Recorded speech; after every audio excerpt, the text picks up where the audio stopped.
word insane. You know why? Because soldier after soldier after soldier after soldier kept saying Israel was using insane amounts of firepower. Insane amounts of firepower. Insane amounts of firepower. No enemy in the field. No battles. No combatants. But they're bringing to bear the full fury of 21st century technology against a totally defenseless population. Insane amounts of firepower. One soldier said, "This was firepower such as I had never known. There were blasts all the time. The earth was constantly shaking." Another soldier said, "On the ground you hear these thunderous blasts all day long.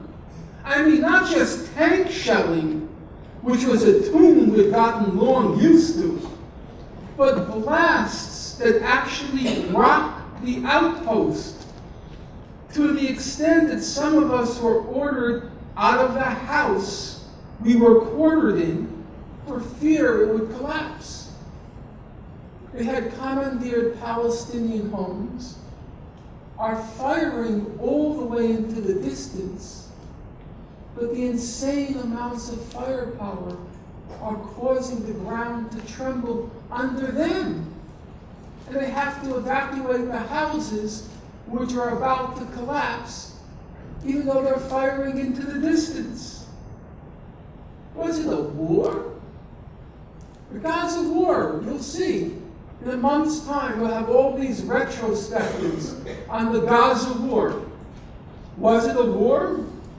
One soldier said, "Everything was done by remote control. It feels like hunting season had begun. Sometimes it reminded me of a PlayStation computer game." Another soldier said, "You feel like a child playing around with a magnifying glass, burning up ants." Like a child with a magnifying glass, burning up ants. I was a kid. I remember I had that magnifying glass. I would focus the sun's rays on the anthill, and it would all turn to crispy critters. But it never occurred to me that I was fighting a war. That's not a war. Think of it.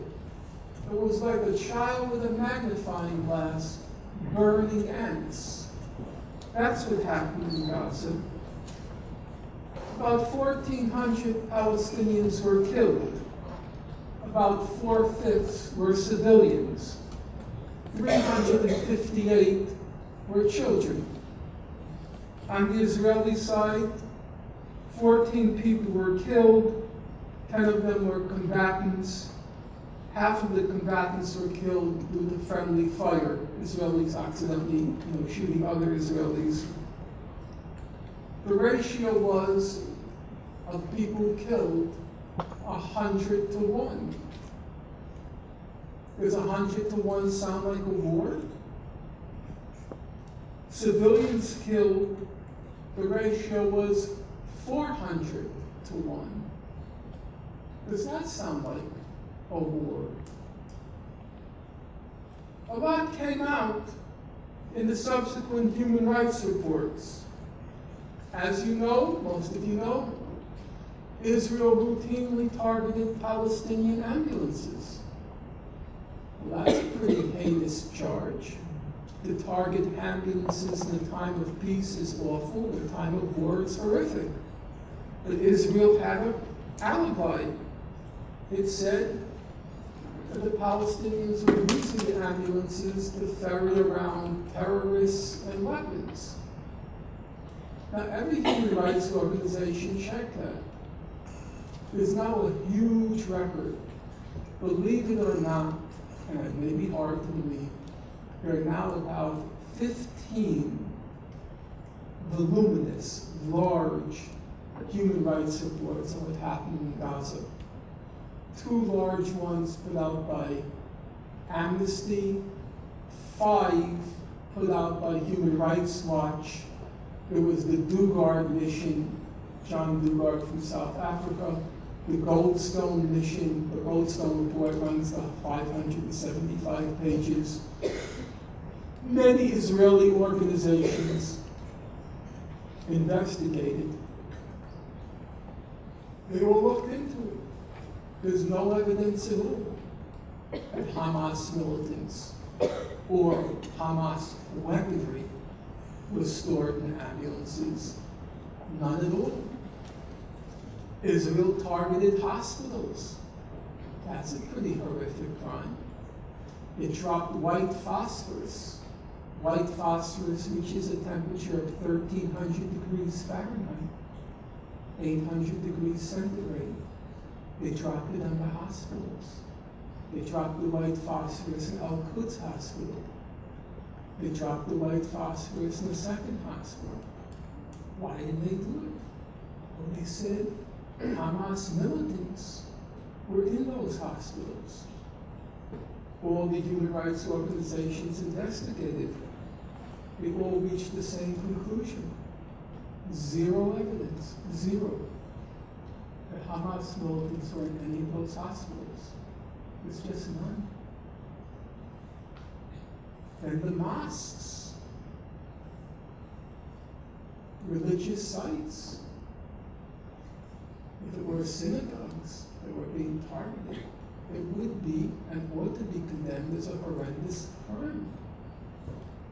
Mosques were routinely targeted in Gaza. Is there any evidence that there were weapons stored in those mosques?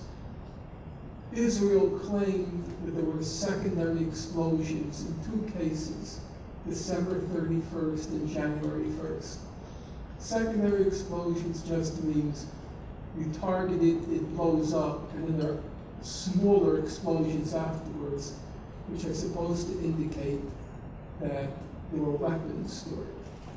The human rights organizations, if you like, and it interests you, look at the current issue of Harper's Magazine, where one of the investigators goes through the evidence. He said, there's no evidence that there were weapons in those mosques. He says it would have been stupid for Hamas to put weapons in the mosques because there would be the obvious place Israel would put under surveillance. And there are much better places to hide them in Gaza. It wasn't just the mosques. Israel systematically targeted the minarets on the mosques, blew them all up. I'm afraid of it. Okay, blew up the minarets on the mosques. Why did they do that? The minarets are too narrow to crawl up, so they couldn't have been used as observation posts. So why did they do it? Well, John Dugard, he said they targeted the mosques, and I'm quoting him now, and more particularly the minarets, because they symbolized Islam. That's a good reason to target them. You can't quarrel with that reason. Many of you heard, I'm sure you all heard, well, I'll ask you, how many of you heard, well, Israel had no choice? It had no option, because the Palestinian Hamas, they were using the Palestinians as human shields. They were hiding behind the civilian population. Israel had no choice to kill civilians. They didn't want to, but it was because Hamas was using the civilians as shields. So raise your hand if you heard that. Raise your hand up high. You could say 95% heard that. Okay, fair enough. But now, what did the human rights organizations find? They all investigated.